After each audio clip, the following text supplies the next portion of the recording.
Let's get into this example today.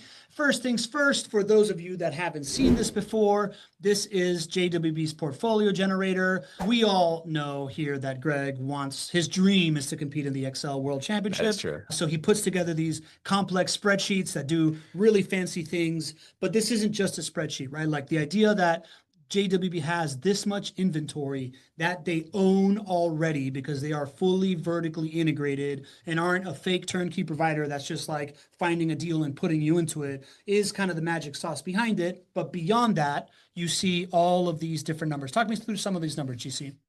Yeah, so we'll stick to kind of the portfolio generator section, right? At the top there is just more of a summary, and obviously this is a client sample client. So in the bottom here, this is really where you find the quality of the operator that you're working with, the quality of the market that you're operating in, and how well do they know their stuff. So you need to understand certain things about the property. And as we're looking at the screen right now, obviously purchase price, we're going to see beds, baths, parking, square footage. Those are things that you need to be able to know about the property related information. Then there's a lot that needs to be known about the debt. So if we see closing cost, interest rate, percentage down, really important information. We need to be able to look then at what are the revenue sources and what are the cost sources. And those revenue and costs need to be known for today. Like, for example, what is the monthly rent on the property? And what are the costs today, right? What is property insurance for today, or property taxes? We also need to know, what are my costs going to be going forward? So as we start to think about expected maintenance costs, expected vacancy costs, we see some percentages there. Those are looking into the future to make sure that we can manage this well and to make sure that it's producing positive cash flow in the future. And then lastly, we're looking at the big wins long-term. And those would be rent price appreciation and home price appreciation.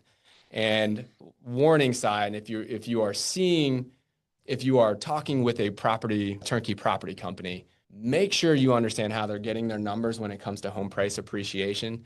It is probably the most commonly fudged number that I have seen in looking at dozens and dozens and dozens of pro formas. I've never seen a pro forma that they actually knew what their home price appreciation rate should be in their market. And it's an easy way for turnkey companies to just put a higher number, claim ignorance, and say, my returns just went up from 10% to 30%. So it's a dirty little secret within this industry. So we got to understand, do they know their numbers? Do they know today's numbers? Do they know tomorrow's numbers? And then lastly, you need to take all this information and have an ability to type a few things and be able to run different scenarios and see different outcomes to make sure that it's going to ultimately create the solution of the 1031, which is the focus of the show today. So that's what this allows you to do. Nice in-depth breakdown. I'm going to give the Noble Fool's Guide to this thing, right? You need to know your property. Well, first of all, you need to know that your vertically integrated turnkey provider owns these properties, right? So they have to have these in stock. And here you see JWB can pull up 20 properties at a moment's notice.